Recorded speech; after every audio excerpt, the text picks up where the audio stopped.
I am feeling like a tea instead. So, agenda for today: coffee, grocery shopping, brunch with some Torontonian friends, and then rock climbing. Last day in Hong Kong, it's 30 degrees out. I had to shower this morning after just getting coffee. Madness. It's a symphony! Well, we got nothing to do, so we're gonna kill some time by checking out the grocery store. Look. Panda.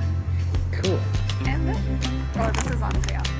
Lobster and smoky cheese. We met up with our first friends for our Asia trip. And it's always nice to meet friends in Canada when we're out of Canada. And we're gonna meet up with another set of friends soon. Maybe.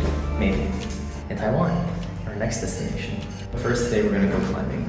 Our second Hong Kong gym. On to the climbing gym. It's supposed to be somewhere there. Out of all the gyms we went to, this is probably the sketchiest entrance I've ever seen. Oh, and you also have to buzz in.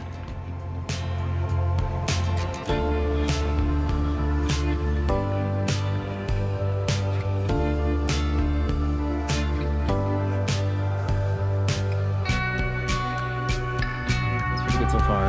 Other than the fact that the wall, or the door to enter here, is a little hard to find.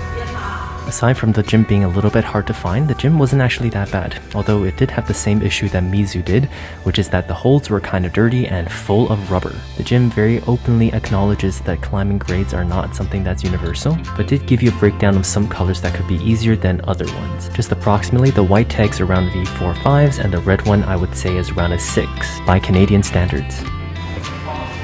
Look at how much rubber is on that. And also those. And also those. This black, white, and yellow tag goes upwards and it becomes a white tag. Where does this purple end?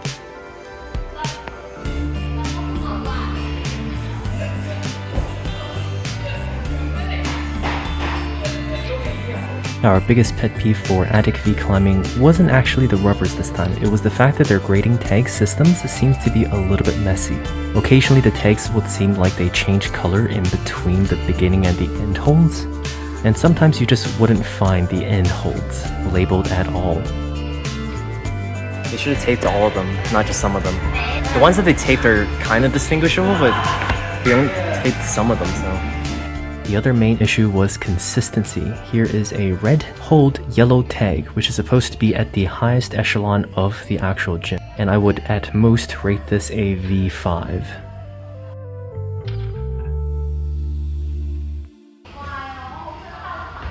Smile.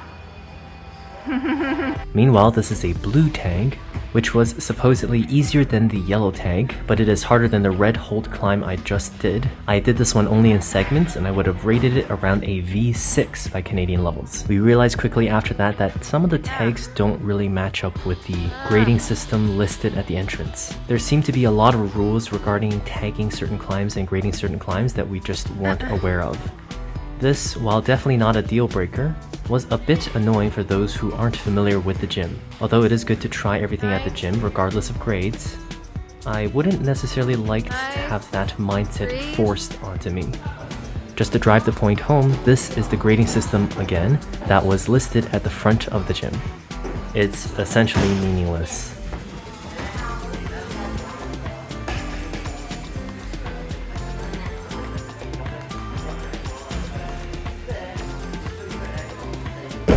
The atmosphere of the gym was pretty decent. It was pretty chill when we went, and it wasn't too crowded that we couldn't climb the climbs we wanted to. Overall, I would say it's not a bad experience. We would probably grade this a 7.2, and would also offer the tip that just don't look at the grading system at the front of the gym at all. What are your feelings about the gym? I'd say it's okay. It's like a 7.5. The other gym was like 7.5. I can never tell when people say it's like an old gym, if it's like an old style gym, or if the climbs and the holds are just old. It's like every gym we go to, I feel like we're in the same position as our home gym. Like, for the majority of it. Japan's different. It's alright. We actually spent quite a lot of time at this gym, mainly because we had to feel out which climbs were actually worth trying, but as I mentioned, it was okay in the end. When we were done with the gym, it was already quite close to nighttime, so we decided to just get some food and head home. We were going to sleep early tonight, intentionally this time, because the next morning we would have to fly out to Taiwan. Our last dinner in Hong Kong. Can go to anything actually. Jenny gets a cold drink and I get a hot drink because I'm too cheap to pay $3 HKD for it. And then I steal her ice and put it into my hot drink. It's not even a dollar. It's 3 Hong Kong dollars, okay? 2 eggs.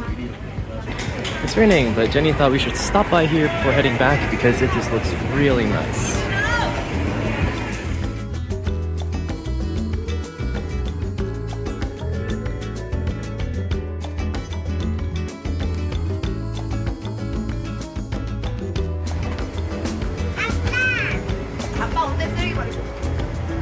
Waffles!